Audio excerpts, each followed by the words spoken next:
Assalamu alaikum and a warm welcome to all of my students, 11th class students. खुशामदीद आप सबको मेरी YouTube channel Faisal गुलजार में 11th class के students के लिए जो हमने लास्ट वाला लेक्चर डिस्कस किया था वो था Newton's third law of motion.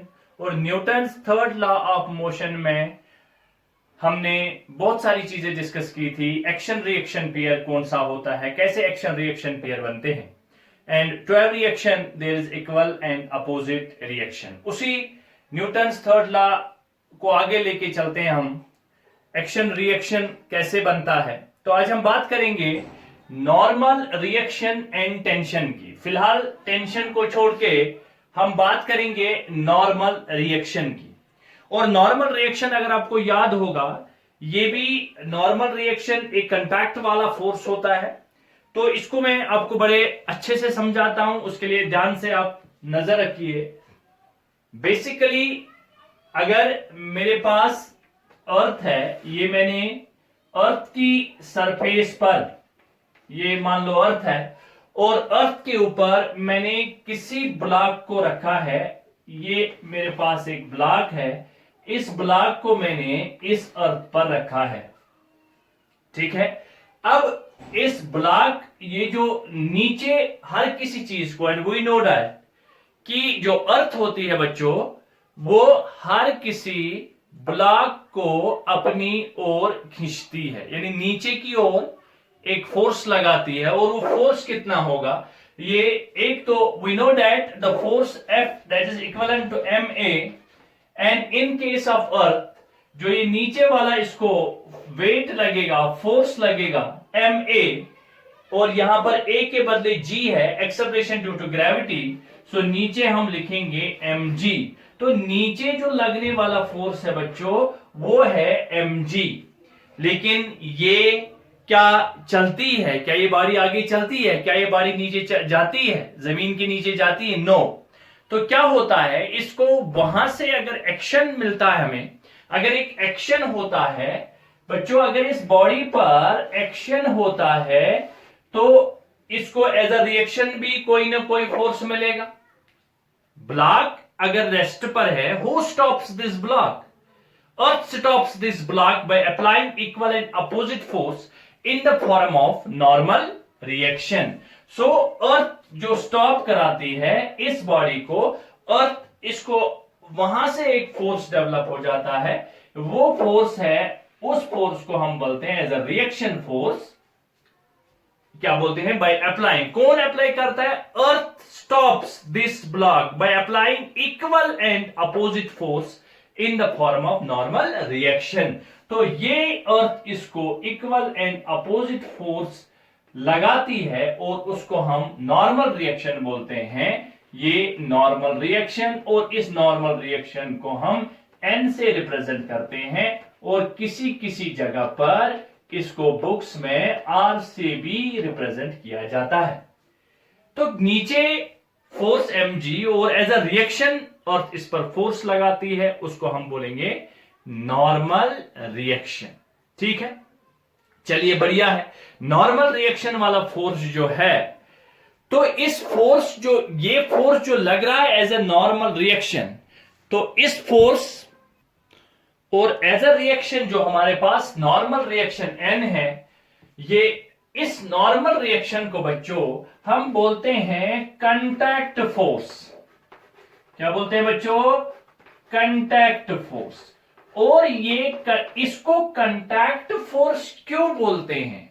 ये जो हमारे पास नॉर्मल रिएक्शन है, ये जो नॉर्मल रिएक्शन लगता है, इसको हम कांटेक्ट फोर्स इसलिए बोलते हैं क्योंकि ये कांटेक्ट फोर्स दो बॉडीज के टच करने से आ जाता है। किसके?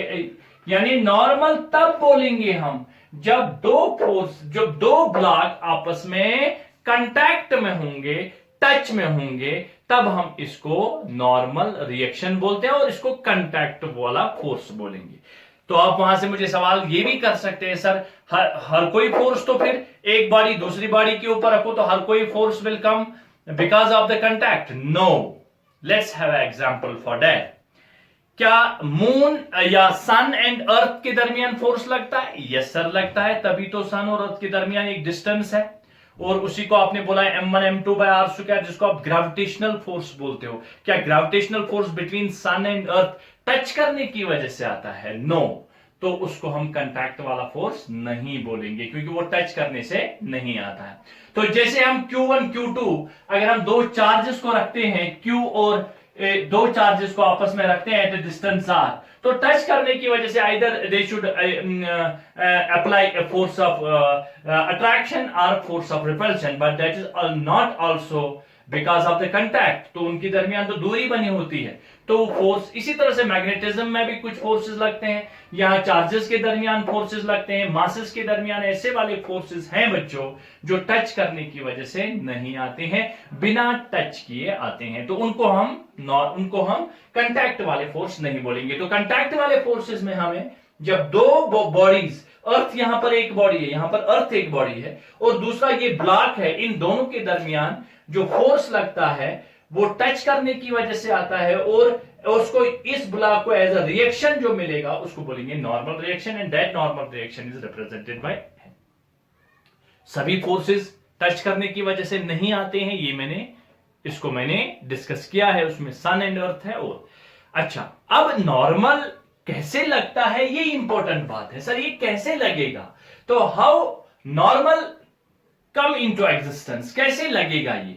सो मैंने आपको बोला था for any kind of force के लिए, या हम बोलेंगे नॉर्मल रिएक्शन, तो नॉर्मल रिएक्शन वाला जो फोर्स है, टू थिंग्स आर इंपॉर्टेंट। तो फोर्स के लिए two things are important. Very good. कौन कौन सा फोर्स इंपॉर्टेंट है? कौन कौन सा दो चीजें इंपॉर्टेंट है? एक चीज है मैग्नीट्यूड, फोर्स के बारे में एक चीज क्या है बच्चों? मैग्नीट्यूड। और दूसरा क्या है बच्चों? डायरेक्शन। क्या है बच्चों? डायरेक्शन। दूसरा फोर्स कौन सा है बच्चों? डायरेक्शन। एक फोर्स एक दो चीजें इंपॉर्टेंट है, एक चीज है मैग्नीट्यूड और दूसरी चीज है डायरेक्शन। ये important things force we have to be understand. Force के बारे में ये चीजें हमें अंडरस्टैंड करनी है कि दो चीजें कौन कौन सा, एक हमारे पास है मैग्नीट्यूड और दूसरा डायरेक्शन। और इस नॉर्मल फोर्स के बारे में याद रखने वाली बात क्या है? ये जो नॉर्मल फोर्स है, normal is always perpendicular to contact the surface. Very good. Normal is ये वाला नॉर्मल जो है, normal is always perpendicular to the contact surface. तो हमेशा ये परपेंडिकुलर होता है कांटेक्ट सरफेस के। Normal is always perpendicular to the contact surface. ये परपेंडिकुलर है नॉर्मल टू द कांटेक्ट, ये कांटेक्ट सरफेस, और कांटेक्ट सरफेस के बच्चों ये परपेंडिकुलर लगता है। इन सच अ वे, कैसे लगता है?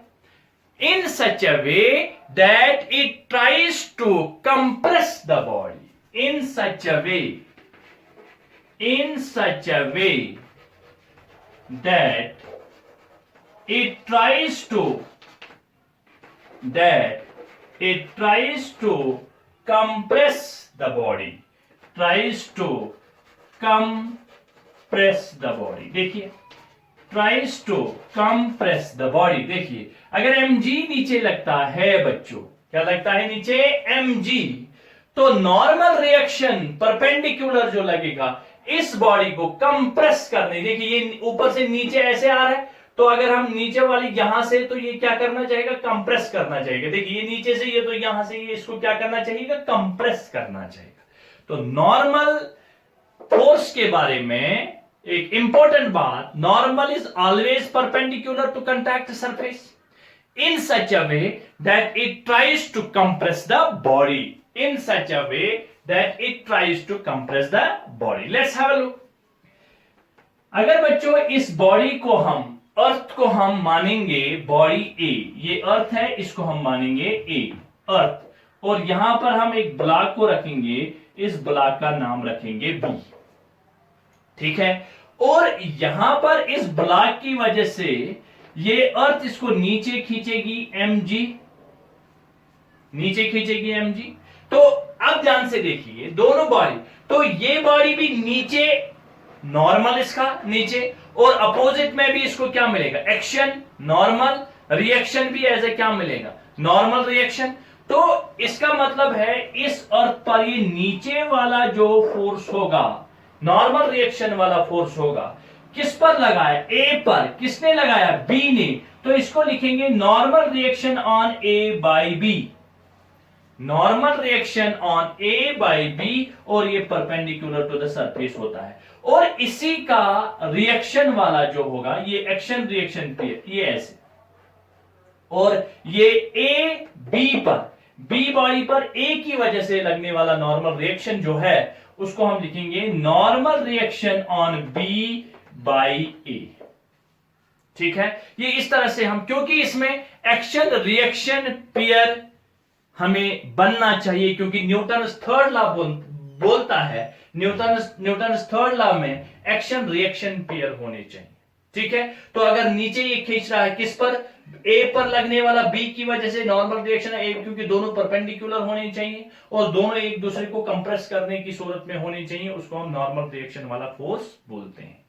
ठीक है, अब ध्यान से देखिए, इसी को हम और एक एग्जांपल से भी ऐसे इसको हम समझा सकते हैं। Let's have a look.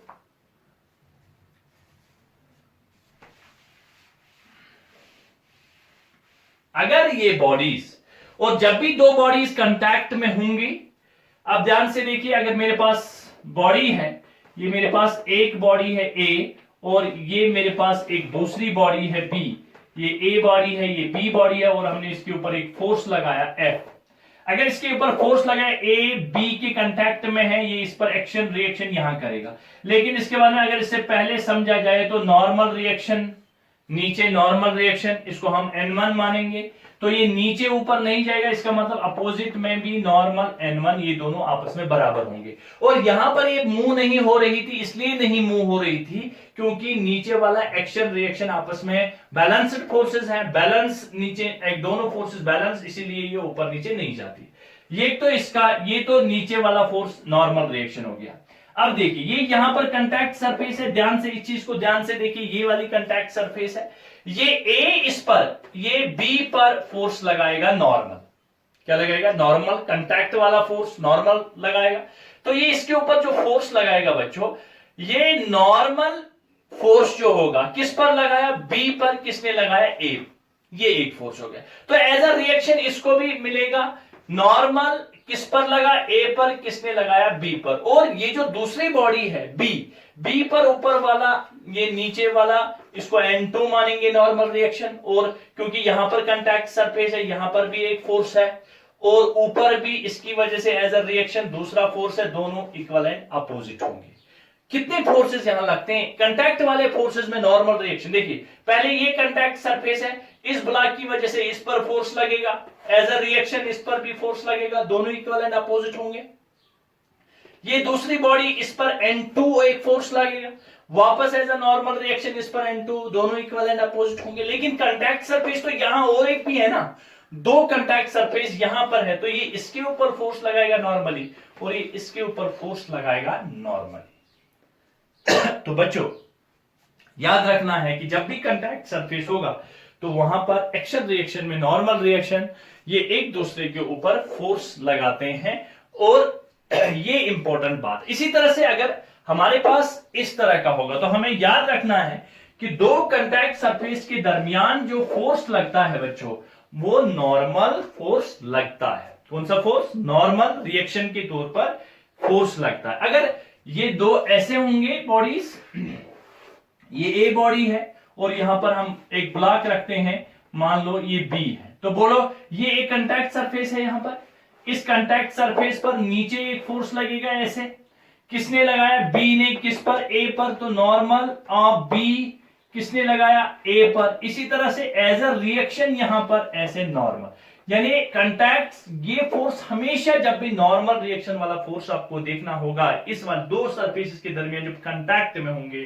तो उस कांटेक्ट के परपेंडिकुलर वो फोर्स लगते हैं परपेंडिकुलर। तो इसी तरह से इस वाले ए ने बी पर लगाया, ऐसे तो normal reaction on B due to A, normal reaction on A due to B, ये एक्शन वाला और ये यहां से रिएक्शन वाला दोनों कंटैक्ट फोर्सेस होंगे और ये दोनों क्या लगेंगे, नॉर्मल लगेंगे। And always try to compress the body, ठीक है, ये नॉर्मल रिएक्शन हमेशा जब भी कंटैक्ट आएगा normal, always try to compress the body, इस तरह से ये नॉर्मल रिएक्शन का फोर्स बच्चों लगता है, ठीक है।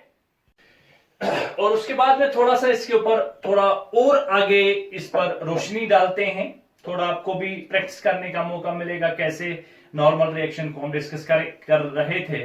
तो अब हम क्या करेंगे, दो मासेस को इन कंटैक्ट लेंगे और we will find out the acceleration between two, net acceleration, common acceleration उनके दरमियान कैसे होगी, कितनी होगी, उसको हम निकालने की कोशिश करेंगे, ठीक है। चलिए, टू मासेस इन कंटैक्ट, तो हेडिंग ऊपर है हमारे पास, जब दो मासेस, टू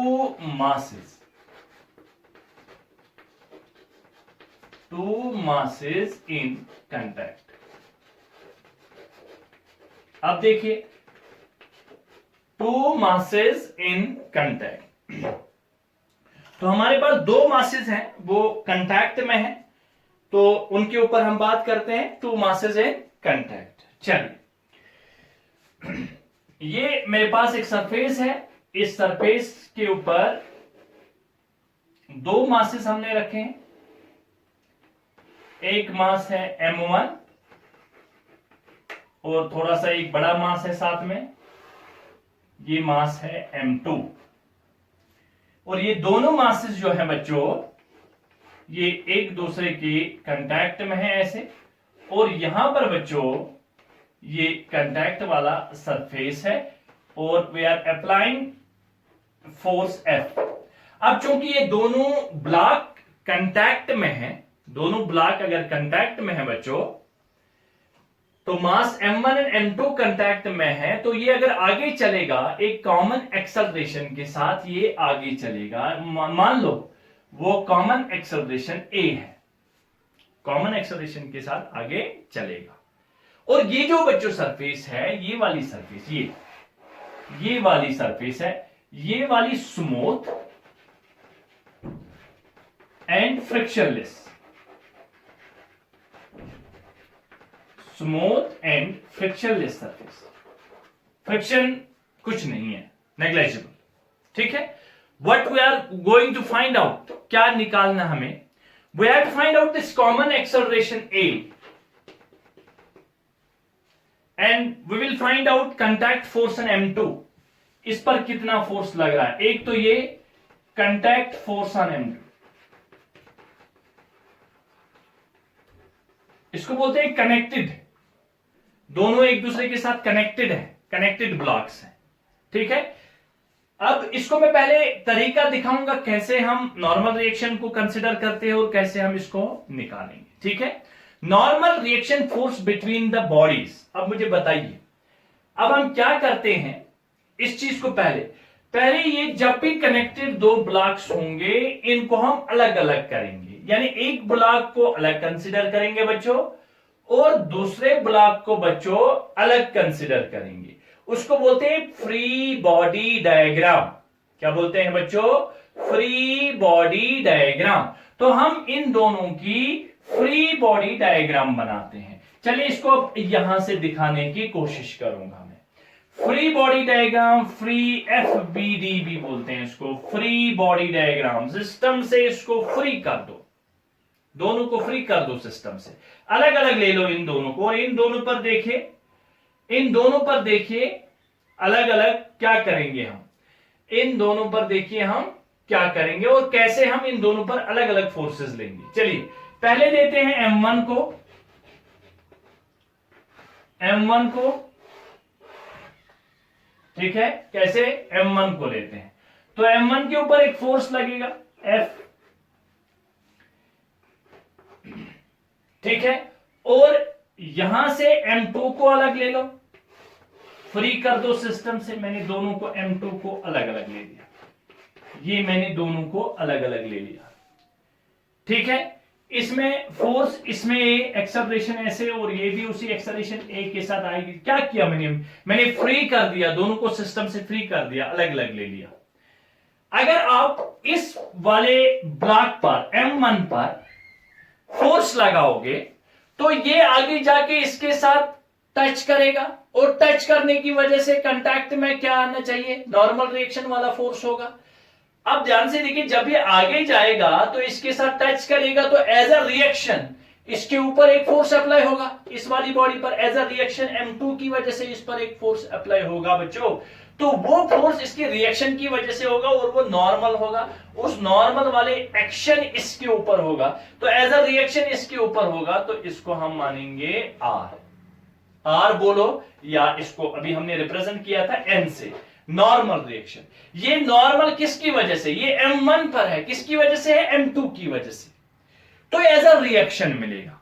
अब मुझे बताइए, अगर इस M2 की वजह से इसको जब इसके साथ टकराएगा, ऐसे टकराएगा, दोनों टच की वजह से आएंगे, तो इस पर नॉर्मल रिएक्शन है ऐसा, तो इस M2 पर कितना फोर्स लगा होगा, इस M2 पर एक्शन रिएक्शन दोनों, तो reaction equal and opposite reaction, तो इसका मतलब है अगर बच्चों इस पर नॉर्मल रिएक्शन, तो इस पर खुद भी तो यही नॉर्मल लगा होगा, इस पर तो खुद भी एक नॉर्मल लगा होगा, तो इस पर खुद भी नॉर्मल, तो इसका मतलब एक्शन रिएक्शन ही, तो इसका मतलब एक्शन उतना ही हो गया होगा जितना इसको रिएक्शन में मिला होगा। तो अगर इसको रिएक्शन में एन मिला है तो इसका मतलब इसके ऊपर भी कितना लगा होगा, एन ही लगा होगा। ठीक है, इसको मानते हैं बी, और इसको मानते हैं सी, और इसको मानते हैं ए।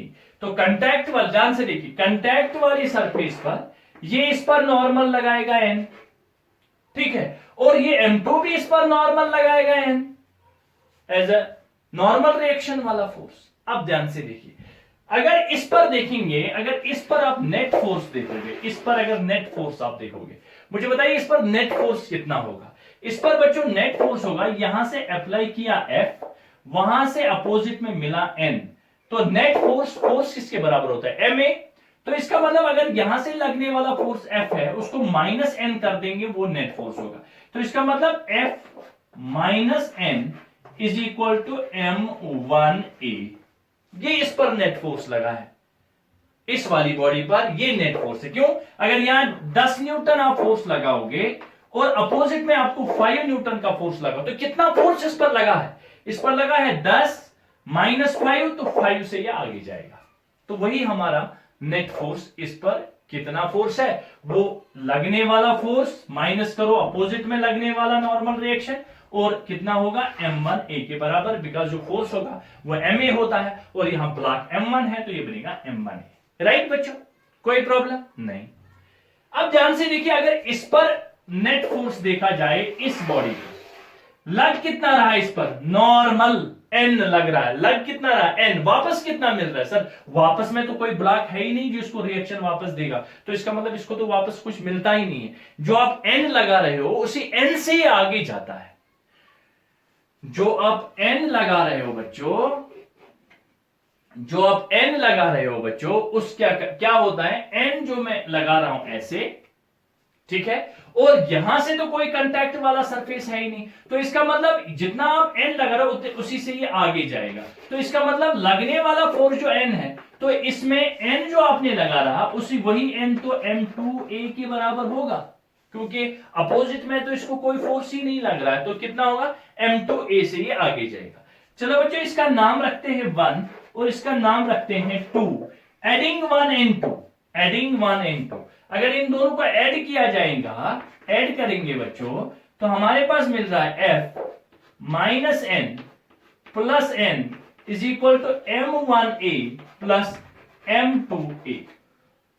तो इसका मतलब हो गया, N ने N को मार डाला, तो F is equal to M1 और A तो कॉमन है, तो ये बनेगा M1 plus M2 into A, और हमारा जो A बराबर होगा वही common acceleration between the two blocks निकालनी थी, जिस कॉमन एक्सेलरेशन से आगे जाएगा, तो वो बनेगा हमारे पास F divide by M1 plus M2, और इस तरह से हम इनकी कॉमन एक्सेलरेशन F जो यहां से लगने वाला फोर्स है M1 प्लस M2, ये हमारे पास common acceleration between the two blocks आ जाएगी। ठीक है, वेरी गुड। अगर हमें बताया जाएगा